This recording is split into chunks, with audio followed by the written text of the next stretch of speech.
ગાંધીનગર જિલ્લાના દહેગામના પહાડિયા ગામે ખોટી રીતે જમીન વેચવાના મુદ્દે ગાંધીનગર એલસીબીએ 2 આરોપી વિનોદ ઝાલા અને જયેન્દ્ર ઝાલાને ઝડપી લીધા છે। આ અંગે ગાંધીનગરના રખિયાલ પોલીસ મથકમાં ફરિયાદ દાખલ થઈ હતી।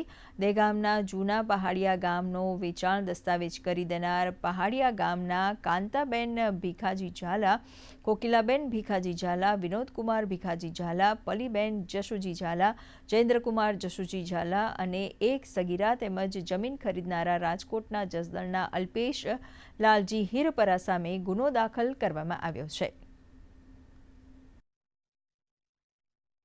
આ જમીન વારસદારોમાં ત્રીજી પેઢીના અને જે મેઇન ખરીદનાર આરોપી છે અલ્પેશ લાલજીભાઈ હિરપરા, જે જસદણનો રહેવાસી છે, આ લોકોએ ભેગા મળી અને જે ખરેખર જે જગ્યાએ ગામ વસેલું છે એના કરતાં અલગ જગ્યાના ફોટા સબ રજિસ્ટર કચેરીમાં રજૂ કરી અને આખું જે કૌભાંડ કર્યું છે એ બાબતે ફરિયાદ દાખલ થઈ છે।